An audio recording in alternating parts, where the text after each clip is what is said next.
Welcome back to our channel. So today we'll be reading Walt Disney's 101 Dalmatians.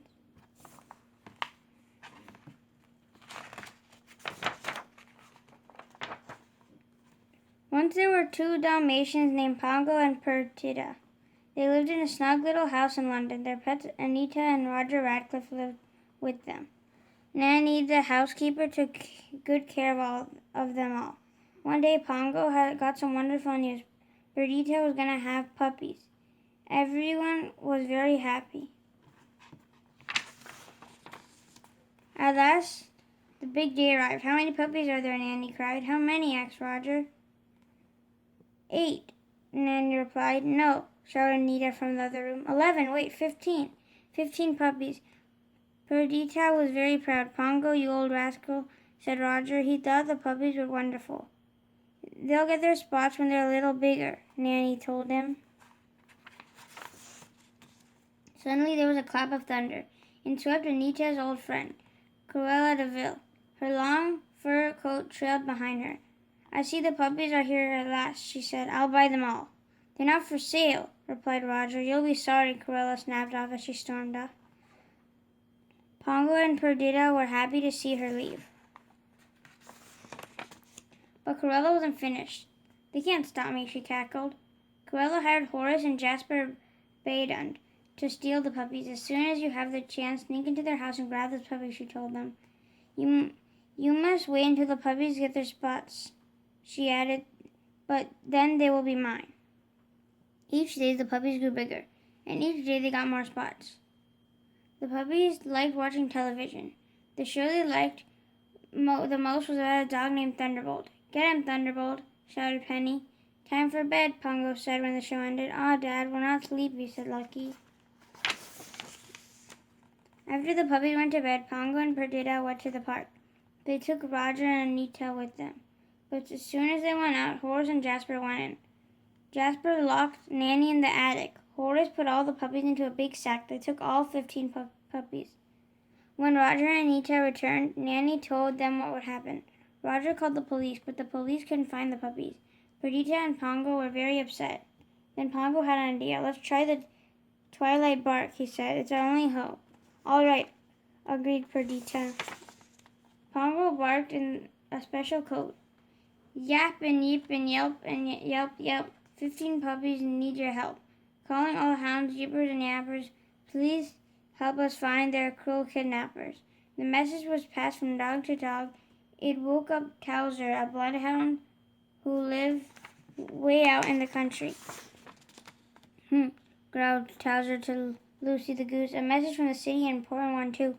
I better tell the folks on the farm." Old Towser's barking woke up a cat named Surgeon Tibbs. Tibbs told Captain a horse to awaken a sheepdog named Clonel. The Clonel pricked up his ears. 15 spotted poodles were stolen. "I think it's puppies, sir," said Sergeant Tibbs. Tibbs remembered hearing some barking at the old DeVille place. "Nonsense, that house has been empty for years," said the Colonel. "Not any longer," Captain answered. "There's smoke rising from the chimney." "Then we better investigate, Tibbs," barked the Colonel. They went to the old house. Sergeant Tibbs slipped into the house. What a surprise! He saw 99 Dalmatian puppies. 15 of them were huddled in front of the TV. "Those must be the ones," Tibbs said. He raced back to tell the others. The Colonel sent a message dog by dog. The message was passed from the country to the city. "Listen, Purdy," said Pongo. "It's the Great Dane. He has answered for us." The 2 Dalmatians raced to meet the big dog. "The puppies have been found at the DeVille place," the Great Dane said. "We must go at once," cried Perdita. When they got to the country, Sergeant Tibbs and the Colonel were waiting for them. "Follow us," said Sergeant Tibbs. "There's no time to waste." They sneaked into the old house. "What does Cruella want with all these puppies?" they heard Jasper ask. "She says she's going to make them into a coat," Horace answered. "A dogskin coat?" said Perdita. "How cruel." She counted the puppies. "Pongo," she whispered, "there are 99 puppies here, and we must take all of them home with us." Pongo replied, "Let's go." Sergeant Tibbs led the way. Horace and Jasper didn't see them leave. They were too busy watching television. The Dalmatians followed Tibbs to the barn. But they weren't safe yet. Horace and Jasper had finally noticed the puppies were gone. They were following their tracks in the snow. "Here they come," shouted Tibbs. "We'd better do something. We'll hold them off," Captain told Pongo. The Dalmatians escaped out the back door, and Captain gave the Baydens a swift kick when they came through the front door. Pongo and Perdita led the puppies through a snowstorm. Suddenly, Pongo heard a call. "Quick, hide!" he urged. The dogs hid under a bridge. Luckily, Horace and Jasper didn't see them. Pongo decided to walk the frozen stream. That way, Horace and Jasper couldn't follow their tracks. Home seemed very far away. "My nose is frozen," whispered Lucky, "and my tail is frozen, and my toes are frozen." All the puppies were tired and hungry. Just then, Pongo heard a friendly bark. "Follow me," said a collie. "I have a place for you to stay." The collie led them to a warm barn. The friendly cows gave the puppies plenty of milk to drink. Soon 99 puppies were fast asleep in the hay.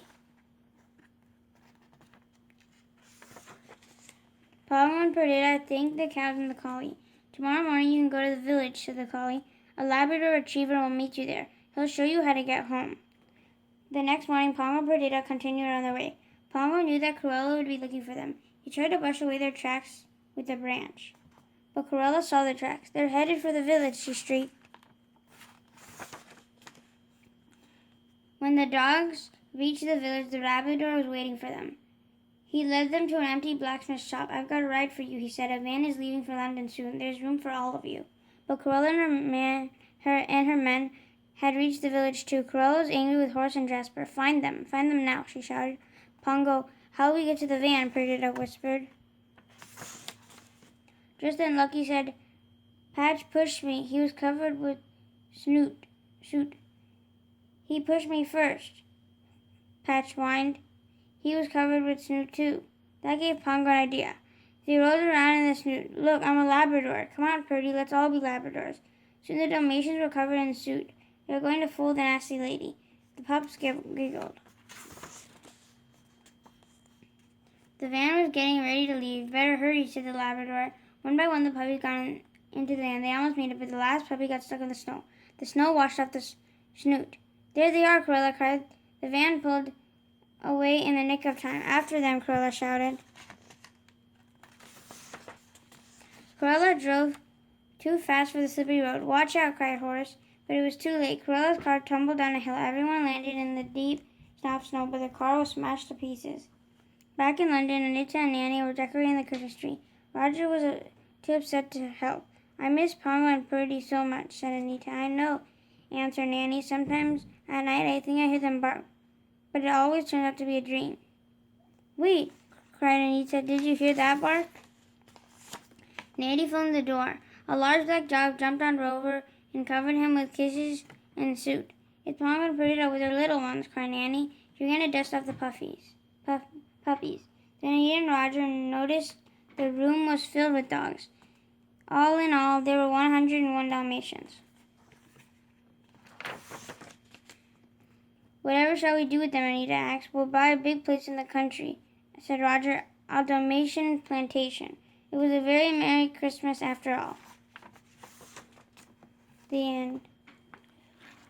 Thank you for watching. Hope you guys enjoyed Disney's 101 Dalmatians, and stay tuned for another book read coming soon. Take care, guys. Be safe out there, and make sure you guys are reading. Goodbye. Bye.